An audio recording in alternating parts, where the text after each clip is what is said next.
The sun was barely up in Washington, D.C., but America was already buzzing. Every major news channel, from CNN to Fox, had cleared its primetime schedule. It was the showdown nobody expected but everyone craved. Pam Bondi, now the United States Attorney General under President Donald Trump, was set to go head-to-head with Letitia James, the Attorney General of New York, on live national television. The debate had been organized after months of public tension between the two top prosecutors. At the heart of their feud was an explosive investigation that threatened to shake the foundations of power. James had launched a multi-pronged attack against Trump's businesses and political affiliates in New York, while Bondi had fired back, calling James' actions a witch hunt drenched in partisan rage. In a rare and stunning move, both agreed to appear on America's Voice, a high-stakes political debate show hosted by the sharp-tongued, no-nonsense moderator Dana Carlson. Millions were expected to watch, but no one knew just how explosive it would get. As the broadcast began, the sleek digital countdown clock hit 0 and the stage lights dimmed. "Ladies and gentlemen," Dana announced with an electric tone, "welcome to a special edition of America's Voice. Tonight, a historic conversation, some might say a clash of titans between the top law enforcement officers of the nation and its largest state. With us tonight, Attorney General Pam Bondi and Attorney General Letitia James." Both women took their seats. Bondi, in a crisp white suit that radiated confidence, wore a calm, calculated smile. James, draped in democratic blue, had a steely stare that could slice granite. The room was silent, every camera was rolling, every mic was hot, and the nation was on edge. "Let's start with the Trump investigation," Dana began. "Attorney General James, you've launched several lawsuits alleging fraud and misconduct within the Trump organization. Can you elaborate on why you believe this goes beyond politics?" Letitia didn't hesitate. "This is about the rule of law. No one is above it. Not Donald Trump. Not his children. We've uncovered repeated, egregious attempts to falsify assets, dodge taxes, and manipulate the legal system for personal gain. This has nothing to do with politics, eh?" Pam Bondi leaned forward, her voice low but razor-sharp. "Let me stop you right there." Dana's eyebrows raised. The nation collectively held its breath. Bondi continued, "You call it justice. I call it vengeance. Your entire career, Letitia, has been obsessed with Donald Trump. You ran for office promising to get Trump. Not serve justice. Not protect citizens. Just get Trump. That's not law. That's weaponized power. And it's dangerous." James blinked, caught off guard for the first time. "I swore an oath to uphold the Constitution." "And yet," Bondi interjected, "you've used your office like a personal battering ram against anyone who disagrees with your politics. This isn't prosecution. It's persecution. And the American people are finally waking up to it." Twitter erupted. Hashtags like hashtag Bondi vs. James, hashtag LiveDebateShock, and hashtag Pam Snaps Back shot to the top trending spots within seconds. The tone was set, and Bondi had landed the first haymaker. Dana, clearly trying to regain control, asked, "AG Bondi, critics say you've shielded the president from scrutiny. Isn't that also dangerous?" Pam turned to the camera with piercing intensity. "What's dangerous is the precedent we're setting, that you can destroy someone's life with nothing more than suspicion and a political agenda. This isn't just about Trump. This is about every American who wonders if they'll be next." A stunned silence followed. James, clearly boiling, prepared her counterstrike. But Bondi wasn't finished. She turned to Letitia and delivered a line that would be replayed 1,000 times in the coming days. "You're not the sword of justice. You're the hammer of revenge. And I'm here to stop you." The room fell silent again. Dana glanced at the clock. Only 10 minutes into the debate. And America was already in shock. Letitia James leaned forward, her voice steady but simmering with fury. "You know what's really dangerous, Pam?" she said slowly, her eyes never leaving Bondi's. "It's when top officials like you act like defense attorneys for the president instead of defending the Constitution. You don't wear a robe and you don't get to decide who deserves justice. That's what the courts are for." The camera zoomed in slightly, catching the tension crackling between the two women. "You think I'm acting on vengeance?" Letitia continued. "No, I'm acting on evidence.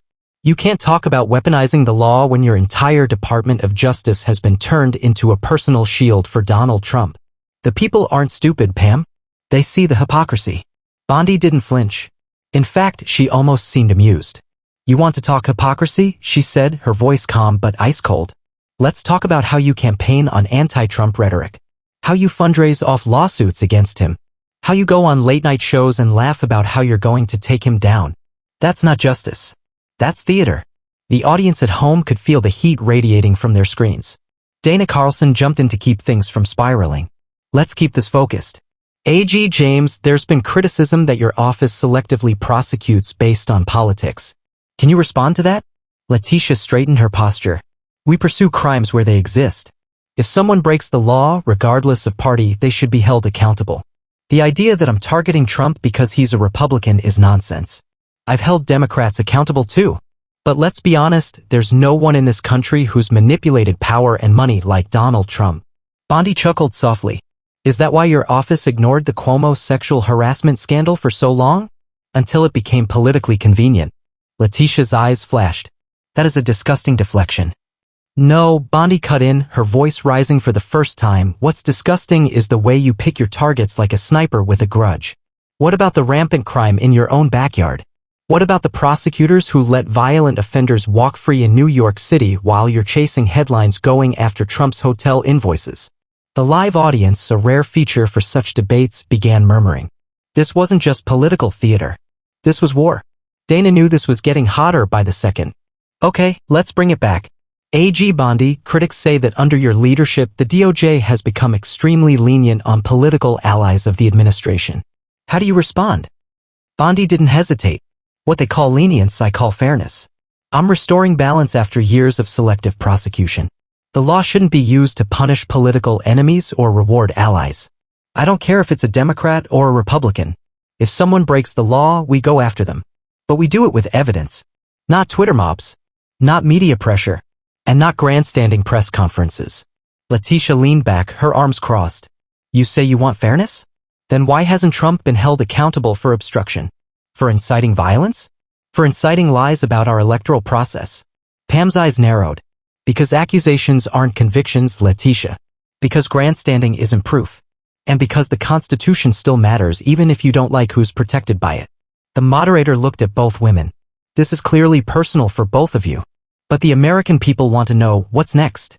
Pam Bondi turned to the camera again. What's next, she said, voice resolute. We bring the DOJ back to its roots. We stop the political circus. And we remind people that law is supposed to be blind, not blinding with bias. Letitia followed, not missing a beat. And what's next for New York? We keep fighting corruption. No matter how high it goes. Even if it reaches the White House. The camera slowly pulled back as the debate cut to commercial. Online, America exploded with reactions. Memes. Clips. Hashtags. News anchors struggling to keep up. The internet had never seen a legal throwdown like this. But the most shocking moment was yet to come. Because after the break, Pam Bondi would reveal a secret she had kept hidden for months. A secret about Letitia James that would turn the entire debate and the country upside down. The moment the cameras came back from commercial break, there was an eerie hush in the studio. Even Dana Carlson, who had moderated presidential debates before, looked unsettled. Welcome back to America's Voice, she said slowly. Before the break, both attorneys general made strong, passionate cases. But we're now told that A.G. Bondi has something she'd like to share, live. Letitia turned toward Pam, clearly confused. What are you playing at now? Pam Bondi's expression was unreadable. She reached down, pulled out a thin folder, and placed it gently on the desk in front of her. With a click, she opened it. The studio lights reflected off the cover page emblazoned with the DOJ seal. Letitia, Pam said, her voice firm but steady, I didn't come here tonight just to debate you. I came here to tell the American people the truth. Not just about what's been done, but about what's been hidden. The studio froze. Dana leaned in. What are you saying, Pam? Bondi looked directly at the camera. I'm saying that the Department of Justice has recently uncovered credible evidence that the Office of the New York Attorney General under Letitia James intentionally buried a whistleblower complaint from within her own ranks. Letitia's face paled. That's a lie. No, it's not, Bondi said, flipping a page. This complaint, filed 7 months ago, came from one of your senior investigators. A 23-year veteran of your office. He claimed you pressured your legal team to withhold exculpatory evidence in your Trump Organization case. Evidence that could have altered the course of the investigation. Letitia's jaw clenched. That complaint was dismissed. It was suppressed, Bondi said, raising her voice. Not investigated. Not reviewed. You buried it, Letitia. You silenced a career prosecutor because he was going to ruin your narrative. The audience gasped. Dana's hands were trembling as she grabbed her earpiece, clearly receiving updates from the control room. Twitter was already imploding. Hashtag Bondi Bombshell was trending within seconds. Letitia shook her head. You're deflecting. You're doing what Trump always does, create a smokescreen to distract from the truth. Bondi leaned in, not blinking. I'm doing my job. And my job is making sure people like you don't turn the justice system into a weapon. This isn't about defending Trump anymore. This is about defending the very concept of due process. Dana cut in. Do you have the actual documents? Bondi slid them forward. Signed. Dated. Verified. The DOJ's Office of Professional Responsibility is launching a full investigation as of tomorrow morning. Letitia's composure cracked just slightly. Her lips tightened. Her eyes darted. You're playing politics, she said, but the tremor in her voice betrayed her. Pam didn't let up. You've gone after my boss, my party, and my country's institutions. You claim it's for justice, but we're starting to see what it really is: ambition. You wanted the spotlight. You wanted to be the one who brought down Trump. But you were willing to twist the law to get there. And that makes you no better than the people you claim to fight. Letitia opened her mouth to respond, but Dana raised her hand. A.G. James, did you personally review or dismiss this whistleblower complaint? Letitia hesitated. I don't recall every document that comes across my desk. That's not a denial, Bondi shot back. And America deserves answers.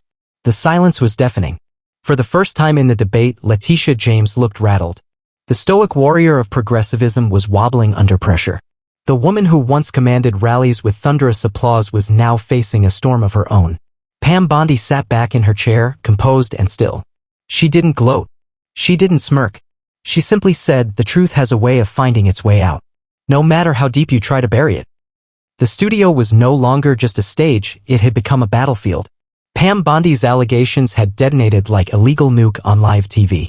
The country was already reacting in real time, with cable news anchors scrambling, political commentators going into overdrive, and Americans glued to their screens like it was the Super Bowl. Letitia James sat in stunned silence for a moment. Then, regaining her composure, she leaned forward and spoke into the microphone with quiet defiance. This is an ambush, she said. It's not justice. It's not due process. It's a smear campaign coordinated at the highest levels. Pam folded her arms. You can call it whatever you want, Letitia. But those documents speak louder than denials. Letitia's team, positioned just off camera, huddled in a flurry of movement. Phones rang. Laptops clicked open. Aides whispered urgently. Dana Carlson turned to Letitia. A.G. James, we're giving you the opportunity to address this directly. Did you knowingly ignore or suppress that whistleblower complaint? Letitia took a deep breath and faced the camera. I categorically deny suppressing any legitimate complaint. My office receives hundreds of documents each month. I trust my staff to vet, review, and follow procedures. If something was missed, we'll conduct an internal review, but I will not be railroaded by an attorney general who spent the past year shielding corruption under the guise of fairness. Bondi leaned forward. Don't spin this into a partisan issue. This isn't about red or blue. This is about right and wrong. Your own staff raised a red flag and you pulled the plug because it didn't suit your story. Letitia narrowed her eyes. And what about your story, Pam? What about the classified memo leaked from within your department showing you advised the president on how to avoid a federal subpoena just last month? A beat of silence. Dana blinked. Wait, what memo? Pam's face changed for the first time in the debate, her jaw tightened, but she didn't look away. That memo, Letitia continued, was drafted by a member of your inner circle. It advised delaying tactics and using executive privilege loopholes to block a congressional subpoena related to Trump's overseas financial holdings. You want to talk about hiding the truth, Pam? Start with your own reflection. Pam didn't flinch.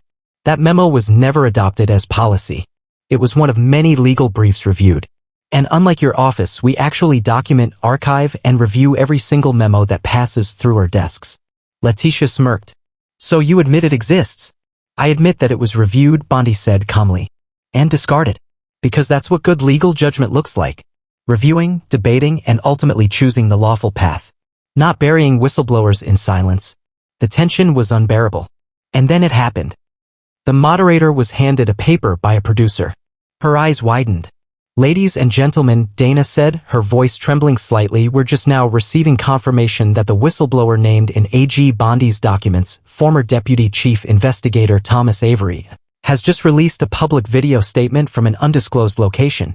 It has already gone viral online." Letitia's head whipped around. Dana continued. In the video, Mr. Avery states, quote, "I tried to warn the Attorney General. I sent the documents. I submitted everything through official channels. Within a week, I was reassigned, demoted, and later pressured into early retirement. The system failed. I had no choice but to go public." Letitia's face turned pale. Bondi didn't say a word. She didn't need to. The entire nation was watching a career crumble in real time. Even some of Letitia's most loyal supporters were beginning to ask tough questions. The progressive wing of the media, which had long heralded her as a symbol of accountability, suddenly had to reconcile that image with the unfolding scandal. Dana Carlson took a deep breath and addressed both women. "We're going to end the broadcast shortly, but before we go, one final question for each of you." She turned to Letitia. "If the DOJ investigation confirms the whistleblower's claims, will you resign?" Letitia hesitated, lips pursed. "If wrongdoing occurred under my watch, I will take full responsibility. But I will not jump to conclusions based on politically motivated attacks." Then to Bondi. "And if it's found that your office coordinated this timing to damage a political opponent, will you resign?" Pam nodded without hesitation. "Absolutely. But I didn't come here to play politics. I came here to restore faith in justice. Even if it costs me everything." The cameras zoomed out slowly. The debate was over. But the aftershocks had only just begun. The hours following the debate were nothing short of electric. Cable news anchors tripped over each other for airtime. TikTok and X, formerly Twitter, exploded with hot takes, memes, and conspiracy theories. YouTube channels live-streamed breakdowns. Pam Bondi's firm but fearless performance had stunned even her critics, while Letitia James' shaken response and the viral whistleblower video sent shockwaves through the nation's legal and political arenas. The White House issued a brief statement before midnight. President Donald J. Trump fully supports Attorney General Bondi and her commitment to transparency and integrity. The Department of Justice must remain an institution of fairness, not a weapon of political destruction. Meanwhile, protests formed outside the New York Attorney General's office. Chants of justice for Avery echoed in the streets. Editorials, once loyal to Letitia, called for an independent investigation. Even the New York Times, typically her ally, ran a damning headline. The system she swore to defend now defends itself from her. 2 days later, Letitia James held a press conference. Standing stiffly before a wall of reporters, she looked like a shadow of the woman who once boasted about suing Donald Trump over 100 times. "I have dedicated my life to public service," she began. "I have fought corruption, white-collar crime, and defended the rights of everyday New Yorkers. But I understand that the integrity of this office must remain above suspicion." She paused, the cameras capturing the raw tremble in her hands. "In light of recent developments, I will temporarily step aside while a full independent investigation is conducted. This is not an admission of guilt, it is a commitment to the people of New York." The room erupted in questions, but she walked away without answering. And just like that, Letitia James, once a rising star, a rumored future presidential contender, was out of the spotlight. 3 months later, a special counsel's report confirmed the whistleblower's story. Exculpatory evidence had indeed been suppressed, internal pressure was exerted on staff, and the complaint had been inappropriately disregarded. It didn't accuse Letitia James of direct criminal wrongdoing, but it painted her leadership as ethically compromised and aggressively partisan. Letitia quietly submitted her resignation that same day. The nation watched, divided yet again. Some saw it as justice, others as retribution. But all agreed it was a turning point. Pam Bondi, however, didn't gloat. She stayed off the air for several weeks after the report. No victory laps, no press splits, just business. When she finally spoke at a Federalist Society conference in Virginia, the room was packed wall to wall. Her words were calm, deliberate, and fiery. "Justice isn't about who shouts the loudest. It's not about who trends on Twitter. It's about facts. It's about truth. And sometimes it's about standing firm when the mob calls you the villain, only to find out history will call you the hero." The crowd erupted in applause. A final twist. Months later, President Trump announced that Pam Bondi would be his nominee for the Supreme Court should a vacancy arise in his second term.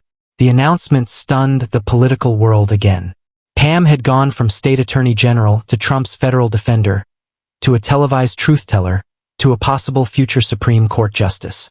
As for Letitia, she took a position teaching law at a small liberal arts college in Massachusetts. Her memoir, Unfinished Justice, sold modestly but gained praise for its introspection. In it, she admitted she lost sight of the line between fighting injustice and feeding the fire, and the nation, it moved on but not unchanged. Americans across the aisle began demanding more transparency from prosecutors, more accountability, more debates. The Bondi-James showdown had awakened something new in civic discourse, a hunger for truth beyond the narrative, for justice, not theater. And that night on America's Voice, it became the most watched political broadcast in American television history. A new era had begun. Not perfect, not clean, but finally just maybe more honest.